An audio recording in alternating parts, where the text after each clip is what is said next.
Hi there, this is Gwen again.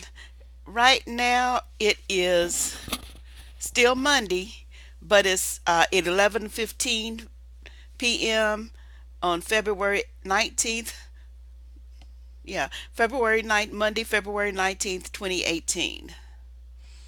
Okay, so this first part is going to be the previous video that I did because I'm going to use that initial content and then I'm going to come back on and add more to it. So I'm going to pick up where I just left off with the other one a minute ago when I talked about why we need to get prepared. And this one is going to talk about how to get prepared, and I'm going to discuss how to stock up, do home gardening, and study home health because they go right together. Those three topics go hand in hand. I was just focusing on specifics at the time. And then I'm going to do home defense on another video. Excuse me. So let me start now. But first I'm going to talk about stock up.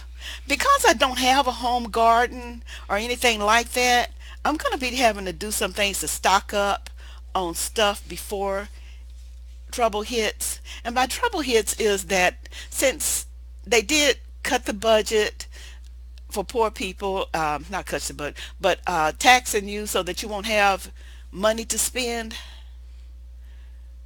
only thing they're going to be with you not spending money, then that's taking money directly out of the overall American economy. So the money you don't spend is money that you didn't spend with other people because you don't spend your money on yourself. Our dollars don't stay in the black neighborhood. Our dollars go out of the black neighborhood. So if we don't have income, we can't spend money. And if we can't spend money to all these other groups that we have been spending money with, then they lose their money because they lose their job because they don't have us going in their store. They don't have us going in their salon. Only thing we can do is, barely survive and buy food. So we're not getting our nails done, getting our weaves done. We're not going to get the silly things that we've been getting all along. So we help generate the economy for other areas. We never generated money for ourselves. Our money, it was always external. It always funneled out. What came in funneled right back out. It stopped and gave us whatever we purchased, which was usually something temporary, and then it funneled right back out. And that's how our cycle went. It came in and went out. It didn't circulate. Okay? So whatever you do to hurt us really hurts other people because we can't spend our money with them. So that hurts our purchases from the things out of China and our clothes, which comes from overseas, sold to us by excuse me, from department stores and such. So that's going to affect the whole American economy, not to mention them not having money themselves. So we have a small period of time to get what we need to get ready. And I want us to be having our own source of food in our home gardens and stuff ready by next fall. And that's what the grace period is between now and next fall. Because with that tax thing happening, all of our income is going to drop and not going to be able to do things we need to do. So when I was little, I learned how to shop and grow and live poor but have what you need. Among the things we did was when we had a chance to stock up. So I'm going to give you impart some of that advice and stuff, like how to cook poor. When you don't have food, like you barely even have food stamps, if that, because they're going to cut everything, cut food stamps, welfare, unemployment, everything. Everything that's a social program that help poor people, they're cutting that because they want to aim at poor people. The rich people don't support the economy because they don't spend money on the economy. They spend money on luxury goods and they keep money. But no matter, every family of five is only going to buy so much bread. You're only going to buy one loaf of bread no matter what if you got a family of five. So rich people don't circulate dollars. They keep dollars. So they don't really help the economy. And you know how they do with jobs. So stocking up. Among the things I'm going to do, since I don't have a home garden and don't have a way to get one, is my program is to stock up. So I buy dried foods to set aside. And among the things I'm gonna do over the next year is buy like a bag or two of beans every time I go to the grocery store, and set them in a carton container, so that by the end of the year I have a container full of beans. Beans are high protein and high in protein and fiber. I'll also need something that carries vitamins, but I already got at least a protein and a carb in a bean, carbohydrate in a bean. I'm also going to buy a few bags of rice. Rice is filling, and it's a good support item for when you've got a loose, watery soup. You can add rice to it and give it bulk, and that'll get you full for a little while. So you're going to stock up on your dry things, dry goods like um, rice and beans, and you can store those for long periods of time. Beans are almost non-destructible. They almost don't expire. I've never seen a bag of beans expire, but I guess they do have an expiration date eventually. But I've never seen them because they're dried. They don't have water in them, so they last a long time. So you can stock up on dried beans and put them aside each time you go to the grocery store. And same thing with rice. To cook poor, when we do have to cook poor, my mom always said, get the staples. There's flour. There's get flour, fat, even whatever sweetener you're going to use, because if nothing else, you can make biscuits and gravy out of flour. Flour, some fat, and an onion will give you biscuits and gravy, and that'll fill a belly. And that's all you can do is fill a belly, and that's what you're looking for. So stock up on the dry goods all you can, like you even like noodles and spaghetti, stuff that'll help fill your belly that's dry, that you can use when you have an emergency and there's no food available. With this government cutting taxes the way they are and affecting the whole economy, because you just cut back America's ability to spend money, then jobs will go away. If jobs go away, then stuff that you use to buy food with goes away, and suddenly our economy is back down the tubes again. That's why I'm saying get prepared. And one thing, stock up to get prepared to cook and cook poor and save. Everything you do when you cook poor is going to be in a pot, because if you got pot, then you got stock, you got water, you can juice, you can fill a belly fuller with something in a pot because of the juice and the water content. Well, when it's water, that's how you get your juice, and you can get fuller. So you got your beans with their juice, you got greens with their juice, you got stew pot like potatoes and carrots and celery with some, even a chicken, and you've got a meal to feed 5 or 6 people out of a pot, in a good hearty pot. Learn how to make bread and our biscuit, and you've got a belly full with little or no money. And if you only use a half a chicken, then you got enough to make some chicken and rice soup the following day. And you really don't need all that much meat when you can have beans for your protein. Excuse me. I would also advise take a multivitamin, which is absolutely necessary. So go ahead and get yourself at least a daily requirements for multivitamins. Okay, so everything you're gonna cook is gonna be in a pot.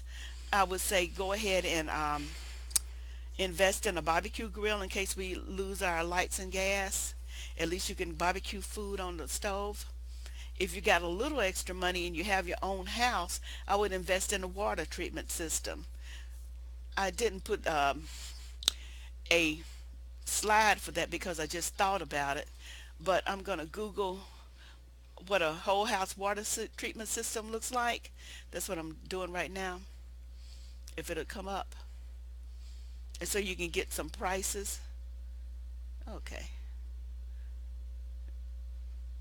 And it's picking on me because I got too much junk open, I think. Let's see what it get. Whole house water treatment, water filtration system. Now, with the whole house water filtration system, you want the water softener and you want the filtration system. So it's going to be in two parts. And it's going to be taking out the bad chemicals from your water treatment. So, and this is what they look like, and that's the basic three-stage water filters. Some of them cost that kind of dollars. I think that thing says $2,600. The Rhino home system from Aquasana is about $1,000, and Pelican is another one. But as you do them, you'll see the ratings of them. Like Pelican's 5 stars according to them, and Aquasana is something else. But this is what the whole house water filtration system looks like. And I would kind of save some money and invest in it before the end of the year, so that, let me go ahead and of course they want you to spend your money. I mean, tell them your information. But this is basically what they look like, depending on what your house, what you have available for space, and what your needs are. But that's what they are. You don't need to get your water and analyzed. You already know it's bad. So just get something that'll cover all the bad things, and that way, if a Flint, Michigan does happen to you or happen to your area, you got some kind of recourse. There was a YouTube video of somebody changing his water filter in Flint, Michigan, and it was filthy, nasty, but it was only in a few months. Mine takes about a year to get that filthy.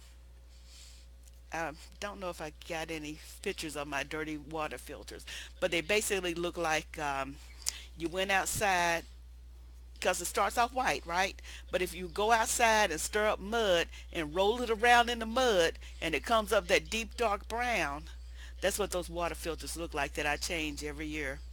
When I'm supposed to change them every month, so they'll be lighter brown, but cumulative, they're dark brown, which lets you know how filthy they are. So your water isn't clean as it is. Go ahead and get yourself some kind of water filter treatment system. If nothing else, get one for your under your sink, because it is so easy to mess up your home water system. So easy. One of them said that you need a special kind of water filter system. Maybe, and I'll add to the one I got, or figure out something. But at least get a basic one and get the filter and the softener system. So it'd be the softener chemicals going in first, and then the filter.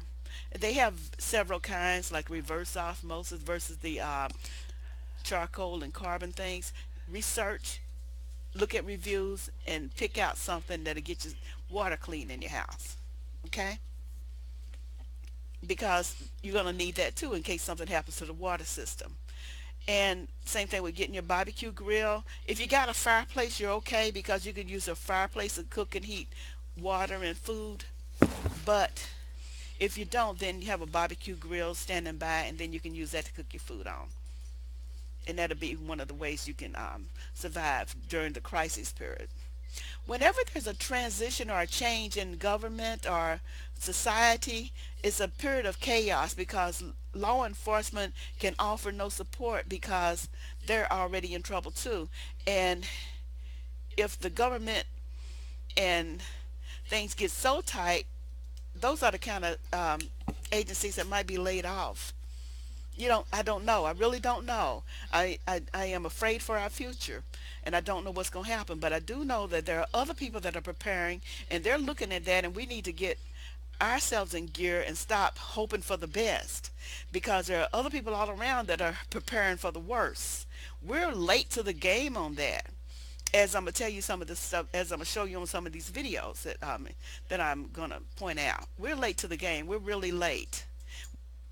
Now I'm gonna stop right there and pick up my narrative from the next part I'm gonna do. So that was my from my previous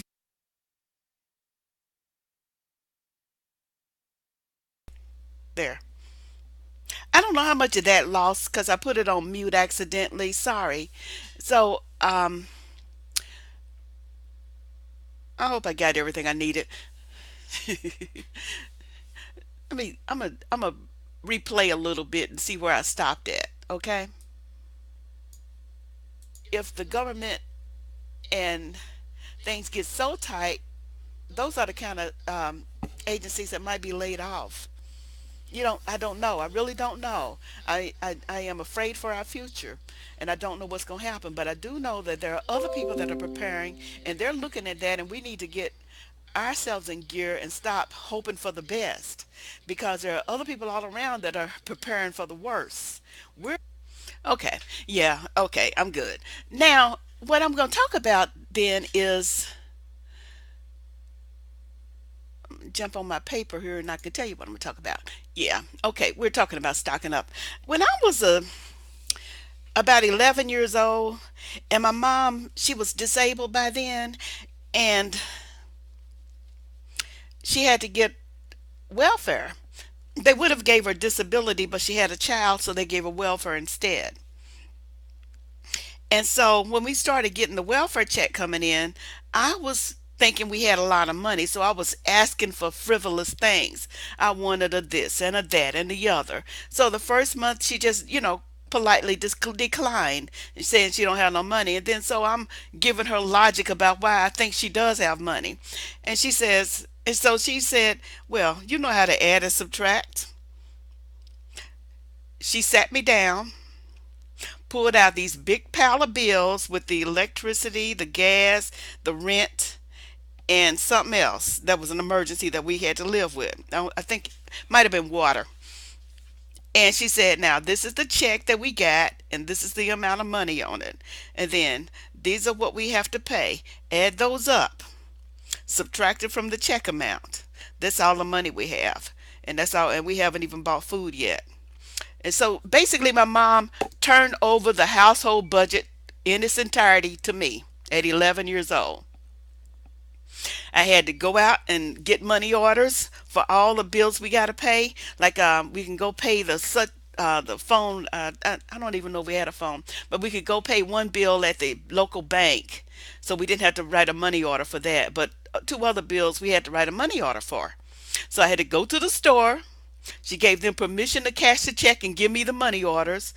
And then I had to address them, stamp them, and mail them at 11 years old because she got tired of me asking for junk. And then she turned over grocery shopping to me.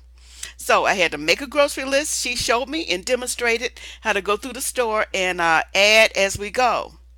That's what poor people have to do. If they got any sense, is one of the children needs to add as they go. As you put something in your cart, you add that on, and then when you start getting close to that total amount, you have to stop shopping. So I had to plan that menu for that month because that's the only thing we had was that month's worth of food, money for it, and I'm talking like $20. $20. I learned how to buy 4 bags of groceries for $20. Back then, the food was a lot cheaper, way, way, way cheaper, but it wasn't that cheap. So I had approximately that was $5 a bag. Later on in years, when I was in the 80s and 90s, I learned how to spend about $40 to buy me a month worth of food when I was in college. So that was $5 a week. So yeah, I can do poor. I know how to do poor.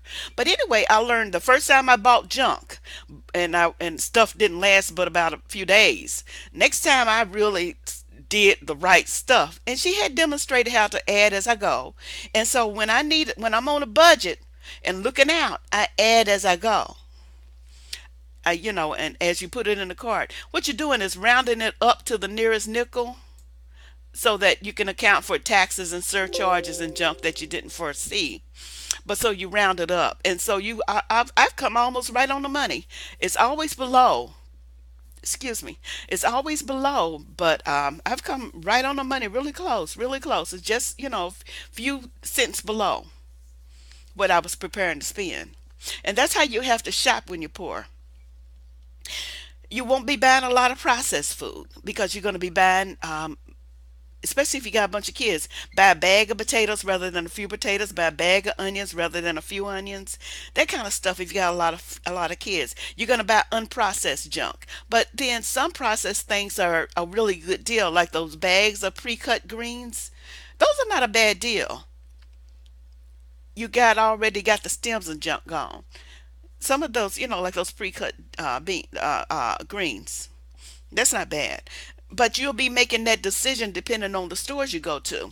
You're going to be factoring in, do I drive all over town trying to get a bargain, or do I go to one store, save on gas, and buy everything at that store? You'll be making that decision. Do I buy in bulk at one of the big box stores like your Sam's Club or Costco, or and pay that yearly fee? Is that going to be a good deal for me, or do I just go to a regular store and buy not in bulk, but just buy the biggest thing I can get? Do I shop online? Do I go to this store or that store? You're going to be making those decisions, and you're going to be factoring that in. Okay? Some of the women are families that are living in projects are really low income. When things go away, when money goes away, you might have to carpool to go to the grocery store. And so all of y'all get together, a bunch of you, maybe four families or two families, and then go to the grocery store together. All of y'all contribute about $2 or $3 or $5 or whatever, and y'all go to the grocery store together. Buy one of those rolling carts if you got a grocery store in walking distance. Move to a place, if you're renting, move to a place that's on the bus line or nearby a grocery store. When I used to move to a new town and I knew that I had to go to work, or I had to go someplace like if I'm in college or something, and I know that my car is not exactly reliable, I moved to a place that's nearby the bus line and or in walking distance to where I needed to go to. It had to be walking distance to a grocery store, had to be walking distance to a bus. I had to have public transportation, easy access. So what I'm saying is, don't move way out in the suburbs if you're poor. You might have to move back in town where surrounded by people like you, preferably black people, because that's gonna have to be your support system, is your other family all around you, rather than out in some place, where people that ain't like you are. Okay, just safety in numbers, more comfort in numbers, and in proximity to each other. So those are the kind of things you're gonna have to look at. Okay, okay. Don't take none of that for granted. Plus, I got down here a note that I wanted to add about lifestyle changes. When you don't have money, you can't buy bull jive.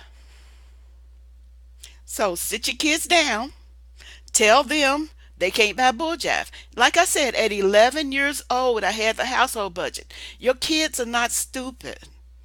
They're only stupid if you let them be stupid. And by stupid, that means like I was before my mama sat me down and told me the budget and let me do it. And then I rose to the occasion. Your kids are, I was a C student, so I wasn't brilliant, okay? Your kids are smart, or if not smarter. They can do that. They can handle it. Because you can't afford to buy bull jive, and nor can you afford to be pressured into buying bull jive. Which leads me to my next topic, TV, the stuff on TV. TV is designed to sell merchandise. You think it's designed to tell money. No, it is designed to sell merchandise. That is, the commercials, the TV commercials, is what supports the broadcast. That includes news. TV commercial supports broadcast. People sponsor programs because they want you to buy their product. So you get a TV commercial to buy your product. That's the whole purpose. And the only thing they're looking for is to get eyes on their broadcast. If they got eyes on the broadcast, they got you watching, and thus you're watching the commercial. So they're paying anything that'll titillate you to get you watching. But what they're also doing is programming your butt and my butt. Us. Your kids should not be watching all that junk anyway. So Transformer toys and the latest this toy and that toy, they shouldn't have never even seen those commercials. Let alone to be able to pressure you to try to get them stuff that you can't afford anymore. So you got to sit your kids down and tell them the truth. You can't afford stuff. Can't afford the fancy shoes, can't afford the latest coat, can't afford the latest this, latest that, can't afford it. But what you can do is go to secondhand stores. Yes, secondhand stores. That's a lifestyle you might have to live now. We all might have to live that. Secondhand store. And what I used to do when and that's how I lived. I lived on secondhand clothes when I was a kid and was glad to get them. Okay? So, really, when you got two or three skirts in your closet, you try to have five skirts so you won't have to wear the same thing every day. And as black people, we're real fashion conscious, so we dressed well, except we had to take care of what we had and maintain it, and it was not expensive. A lot of that stuff was secondhand, but we had to put it together well. We were running around teaching white people how to dress. And I'm gonna make a note here to talk more about clothes. Actually, I'm gonna go ahead and finish it. When you're buying clothes, and most of us already know, but to have a good wardrobe and dress when you're poor is that you have to buy separates and mix and match. That's all. So that's what we did, and so we had to buy clothes that were basically classics or nondescript. Like a red pleated skirt is a classic. A white button-down blouse is a or shirt is a classic. That is, it doesn't have any timeline. It don't have a date. It's never dated. It's always going to be the same no matter what year. It could be 50 years from now or 50 years ago. It's going to be the same thing. That's what I mean by classic. Same thing with a red cardigan or a red sweater vest. Those are classic and they're um, something that'll pep up an outfit. Neutrals are clothes that you can wear with anything. That's your blue, navy blue, brown, beige, gray, and black. I think those, and did I say navy blue? Yeah. Those are your neutrals. Get those basic neutrals in your wardrobe, be it pants or skirt or jacket or blouse, and then you can mix them up with any other clothes, any other garment. So you with a red or a navy blue, you can wear white, you can wear red, you can wear beige, you can wear various other colors with a navy blue skirt or a pair of pants because it's basically a neutral. Wear pink, you can wear yellow. Any the neutrals are the colors that match any other color. After you get those five basics, then you can branch out to your purples and your greens and things like that, or your secondary colors. But start off with the neutrals, start off with the classics. That is, stay away from clothes that are in that moment or in that season. Get clothes that don't go out of season. And after you get those classics, and incidentally, you will also elevate your social status because people will understand that you're not a person that's tied to trends versus tied to the stables in clothes. Really will, really will. Same thing with shoes. Get a pair of flats, get a pair of heels. Black heels, black flats, brown flats. And then those that'll get you where you need to go as you try to navigate the system, as in getting another job, getting another this or that, or elevate yourself or try to make ends meet and go forward. Okay? Might be trying to go back to school, might be doing any number of things trying to make your way. So you need the basics in clothes. No need to get the fashion things or the latest fashions. That never did help us. It never did help us. In fact, when you're doing the fashion thing, that is the latest thing on the that's on a fashion trend, all you're doing is making yourself look silly. Because if you live where you live, people know what you make. If people you've got a job, they know what job you do. They know what money you make. So why are you buying this expensive junk that you can't really afford? If you got a credit card and whatever you buy on credit, and if you can't pay it off that month, don't bother. And then think about why you're buying it and think about what you're buying. Are you buying it to show somebody, or are you, if nobody saw it ever and you buying it, then okay, you might be something you need. But if you buying it with somebody else in mind to look at you, think carefully. Okay? Because all of that's going to come into play. You might be having to live on a cash only basis for a while. Okay? Among the things I didn't put down when I was talking about stocking up a little bit was toiletry items and first aid kit. You also need that.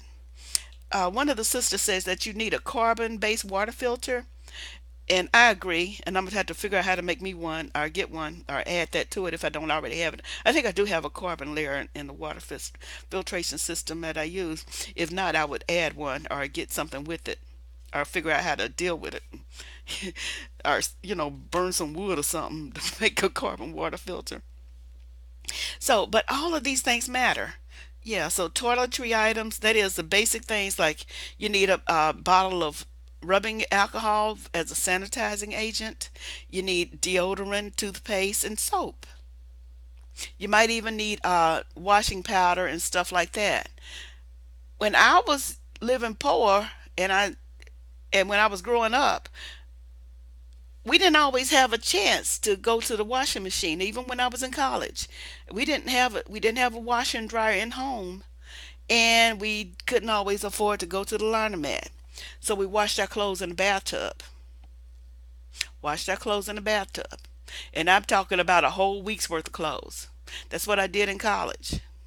When I couldn't afford to go to the little machine, I would go and put my week's worth of clothes that are dirty in the bathtub and put some soap in there and proceed to wash them. The way you wash clothes in the bathtub, this is the method, is separate them like you normally would. Fill the tub about a third full. I'm talking about a week's worth of clothes for one person. And then put the clothes in there and then let them soak for about an hour or so because that'll help loosen the dirt. And then proceed to pick it up with both hands and rub your hands together and with the garment in between them and wash your dirty spots like your underarms and your crotch, and for socks wash your the foot part. Wash off any stains that are there, like food that you ate that spilled down or dirt that you did, and do that. And then wash every garment that way. Wring it out as tight as you could as you go, and then let that water out. Or rather, wash the second load if you got dark colors, because you're going to be using the same water for the lights and the darks, and do the same thing. And then rinse it twice. Yeah, that is, fill it up with water to rinse. And then after that initial rinse, where you put it back in, swish it around, let the water out, put it back in, swish it around, fill it up again, then wring it out, and then um, rinse it again. Rinse. You might have to rinse several times till no more soap is in there, and then hang them up. Hang them up. Sometimes people use fabric softener. I like fabric softener. It makes your clothes less wrinkly. So that's how you keep your clothes clean when you're poor. When you never don't have a way. Okay? When you don't have a way, that's what you do. We washed and ironed our clothes all the time. And then we used flour for starch because in those days we wore starch cottons. We ironed our clothes like our wools inside out so that we wouldn't get that sheen on them. And they looked fine. They looked beautiful. Because we took care of our clothes and mended our clothes and kept them for years, we looked well dressed everywhere we went. It was like a phobia that we couldn't be seen looking shabby. So we took care of them things and we wore those things till they came apart and couldn't be mended and starched anymore. Okay? But no matter what, we always looked decent. Same thing with shoes. We learned how to put those little taps on the shoes to keep them from running down, or else taking them to the shoe shop and keep the heels from running down, or keeping them good repair. And we learned how to polish shoes. Our shoes were shiny and they lasted for years. Okay, so those are some of the lifestyle changes, if you will, that I would say will happen during this crisis period. I wanted to add that in there. Okay, now I'm going to talk about the search link for the blank hits the fan video. I mean, in Google, and that's all I'm gonna do is just show you what the. Let me see if I can get that thing to do that. Okay, control and click.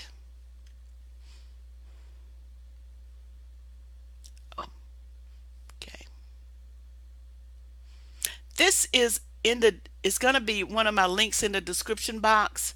But as you can see, I we got a lot of links and talked about things that we need to do.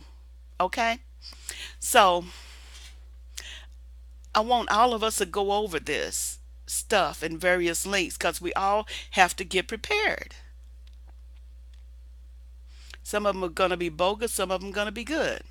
Like this one here that talks about 72 items that will disappear in the stores. Or, yeah, I think that was it. Yeah, here. These things, I already talked about rice and beans getting that because they're dried food. But I didn't mention canned goods and water. You have to get that too. Bottled water and canned goods. I don't like canned goods, but I might get some things that I can make single meals out of if I need them.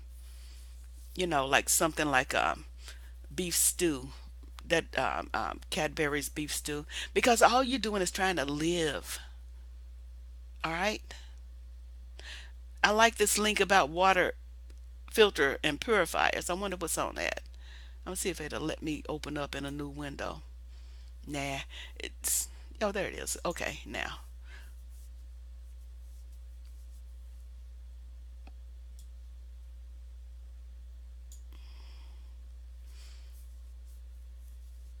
Oh yeah, it's going to the Amazon website. I'm not gonna let that load. You can do that yourself on your own because that's just taking too long. But yeah, these are the things that they talking about gonna go away. And these are basically some of those things that we were talking about. Okay, health and hygiene over the toilet paper. I didn't even think about toilet paper. Okay, and this stuff, guns. I got this link in that page that I'm writing is the basically my description box. It's what I'm going to put in. I'm going to copy and paste all of this in my description box so that we got easy links to all the stuff that I'm talking about. But as you can see, that's people are already preparing for this. They already know. And so we already talked about that. Another one was excuse me. There are two channels on YouTube about preparedness, and so I have um Viking Preparedness and this other guy. But first I'm gonna go to that uh where's that thing? No. Okay. Oh well, I gotta find it again on YouTube. Oh, there it is. Okay. These are the this is the link for Blank Hits the Fan on YouTube, and these are some of their channels. Okay. And this guy right here for ethical preparedness, I like him. And then this other guy for Viking preparedness is one of them. It's got Viking preparedness, and I liked his channel. Mind you, I'm not talking about liking their channel as in liking the person or what they stand for.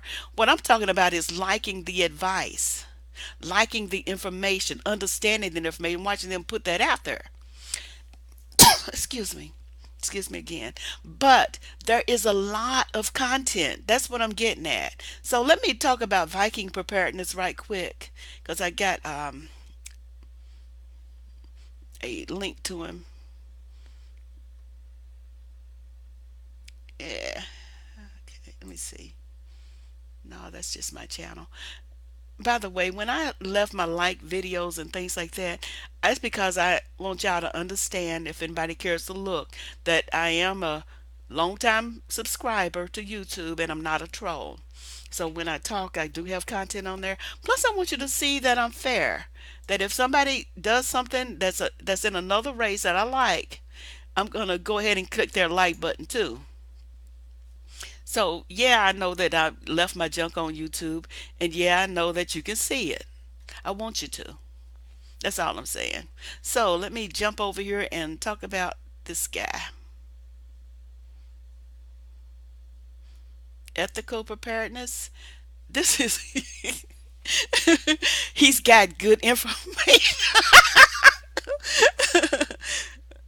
We don't know why he's in camouflage gear, okay? But I like that he has good information. There's one of them that talked about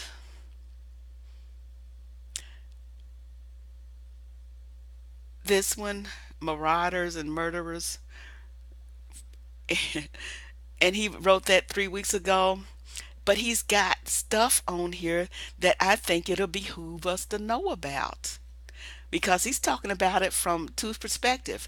Plus, he's talking about defending his place because he's preparing, and he's talking about what to do to prepare.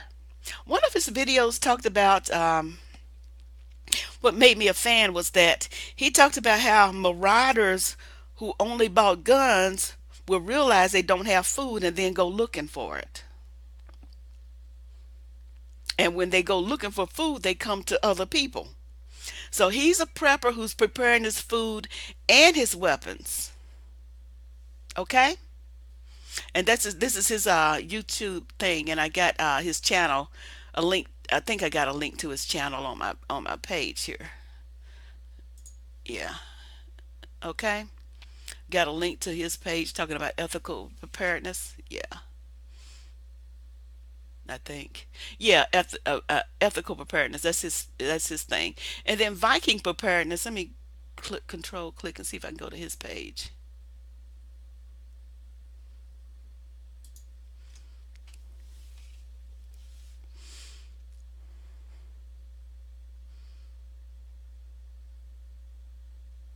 Whoops. Okay, that's ethical preparedness again. I'm a. Oh, wait a minute.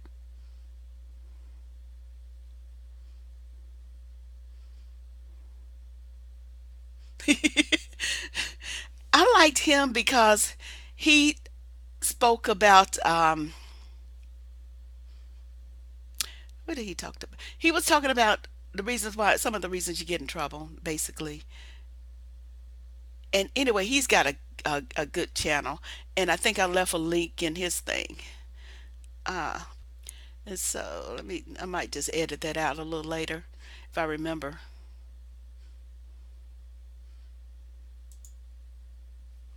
And plus, there's another channel of a man that's living like a pilgrim, basically. These are good channels. And what was he talking about? 5 things you should never do. I watched that whole video and then I started rewatching it, and because it's a good video. Okay, I liked his video, and so you can peruse that stuff too if you want. I just like, I'm I don't care about whether he's a Viking or not. I just looking for the information, and so learn from who's got the information. That's all I can say about that. Okay, so that's two of them. I'm going to close out,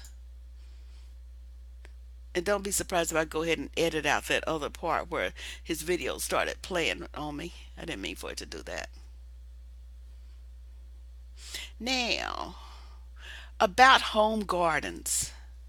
That's another thing that we need to look at. And so what I did was go to a YouTube search, and I pulled up videos. Information on home gardens. I don't know what the heck. Okay, there we go. And so there's a link for that. And I also put up a USDA link that talks about instructions for home gardens. You see, I can't do a home garden because I live in a condo. And then I figured out that I'm afraid of creatures, so I ain't gonna really put my hand in no soil because I might touch something, and panic. So I ain't gonna be good at that. This right here is the link to the home garden web page for things that you need to know. And so these are some of the guidelines and things, okay, about various kind of garden, including herb gardens. What's why I'm putting this out there so that the links can be a little bit easier to find as I talk about them. Okay, and I'm gonna close out of this, and I was looking to see if it's legal to show somebody else's channel, and I was, and and I already read the full terms of use again, and yeah, you can show their channel, just don't pretend that it's your content, and you can critique and discuss videos under the fair use thing, but if they call you on it, then only a court of law can decide. And of course, it's not worth that. So just like I am, I'm gonna try to do it right because it's not fair to use other people's content when they didn't give you permission. So I give you that. Okay, so this is a YouTube search for home garden stuff. And what I did a minute ago was just copy and paste that page. But these are just a YouTube thumbnails for home gardens. That's all I did. And I wanted to see what came up. I like his stuff. He's got a lot of stuff. But as you can see, they've got a lot of ideas about home gardens. He looks I'm easily amused. What I would like to have happen is that anybody else that's listened to this sort of thing make videos and put them under the preparedness preface so that we can all find them among ourselves. I would, and so that we can all search and keep up with them because I want to see what you all got to say so that we can all make our own, get our own stuff going. And I made a video talking about how we can use those old churches, these big churches all over the neighborhood that are empty, turn them into greenhouses and hot houses, get rid of them stained glass windows, and then have turn them into greenhouse windows and have them in multi-layered greenhouse. Probably grow some orange trees in there and stuff. So that's what I think. So this is our home garden. This guy even has, I think he has some stuff on hydroponics. So I'm gonna close that. And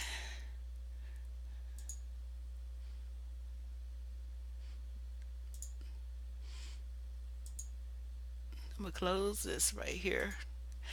What I did was go ahead and type in Dr. Sebi, and I have one for Dr.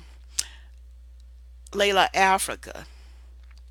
And everybody, please try to watch that man's back because if you got 83 holistic health doctors dying within the last few years, something's wrong. I hate to be a conspiracy theory, but sometimes conspiracies are true. So something's really off. But anyway, I have a link to his books on Amazon, as well as various. This one right here is this is the old version. The next version is by Dr. Layla Africus in 2009, and that's even a Nook compatible book. But Dr. Sebi talked about the alkaline diet, and right here is it's got Kindle edition for zero. Sometimes they got books that if you're in the Kindle Unlimited, you can pay $10 a month and read just about anything you want to, as long as it's on the $10 a month Kindle Unlimited thing. So I actually got Layla Africa's book on that, and I didn't pay anything. I already had a copy, but I wanted an updated copy, so I got that right there, and it worked. Let me see if I can find his. I'm coming to Dr. Layla Africa's page in a minute. So this is Dr. Sebi's page primarily. And let me go to Dr. Layla Africa right here. This is Dr. Africa's page. An African Holistic Health book Let me see if I can get a copy of the 2009 version. The 2009 version is something that's in Nook, but this one isn't it. Let me see. Can I see? Is that the one? No.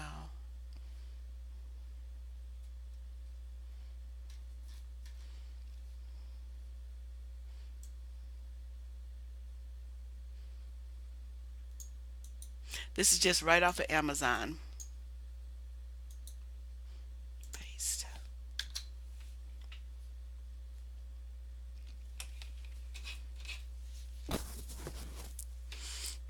Excuse me. Now this is the one that I think got uploaded as a PDF, and you can look in here, and I want to show you the table of contents.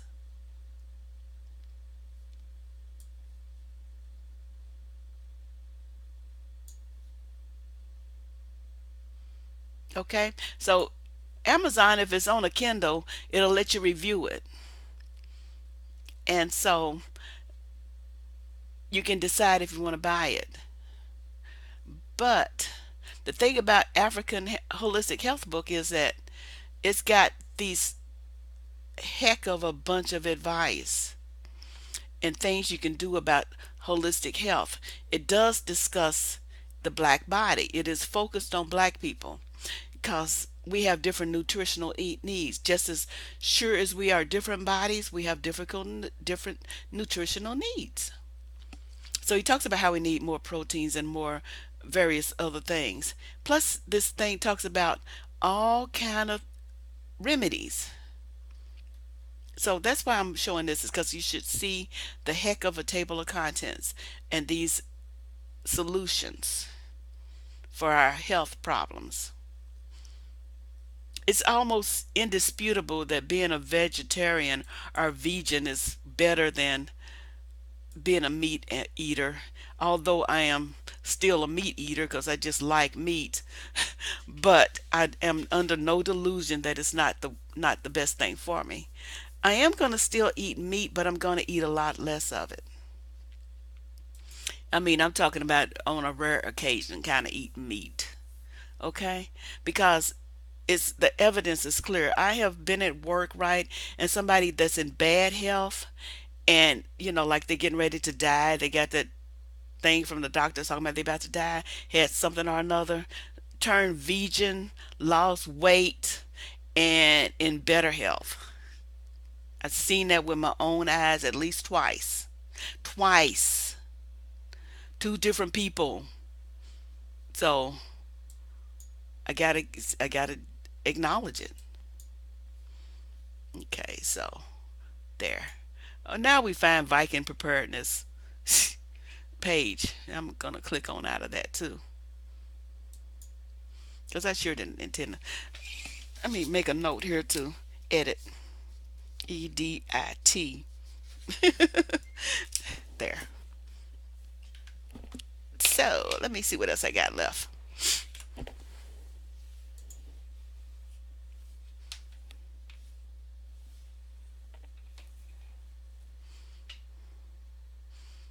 Okay, got my two doctors.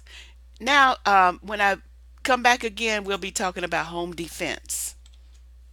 Okay? Because I'm pretty sure I'm just about done with this. I don't think I have anything else to add.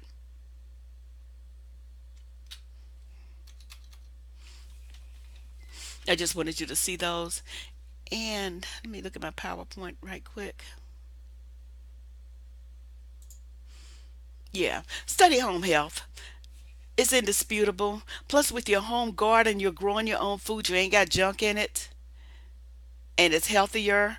Plus, with your home garden, you are able to control your supply.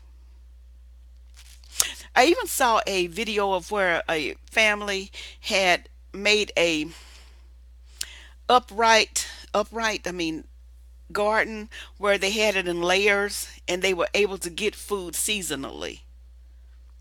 And they were, and that was what I was thinking about putting on my little patio. But now I'm just scared of creatures, so I ain't gonna try. I'm just gonna go water gardening. They also have a lot of hubbub about microgreens, while they're concentrated nutrition, and they don't take that much to grow.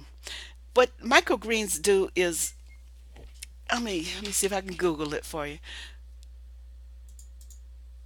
Is that they just take the seedlings from a green, right, and put it in the ground and let it grow for about 4 weeks or 8 weeks till it's about halfway grown, or just a little shoot, looks like bean sprout. CRO greens, micro greens.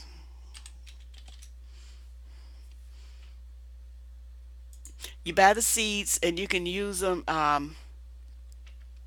in two layers. I mean, you can use them twice. And I'm gonna put that on my page right there, right here. Copy and paste.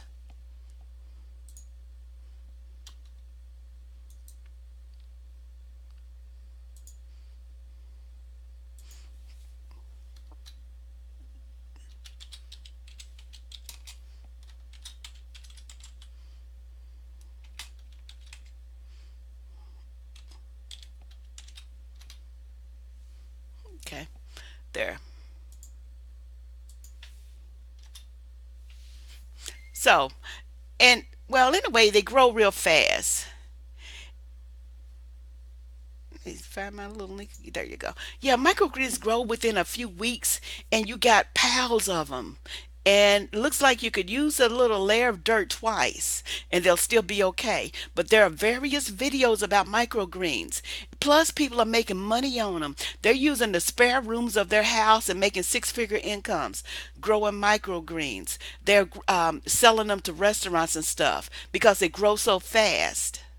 Plus their concentrated nutrition, because all the nutrition that would have been in the full green is on that little bean sprout or green sprout, because they're really little, they're tiny, little bitty things. You've seen them in the store and probably didn't know what they were, but see, these are images for microgreens. Let me upload, let me open that in a new window.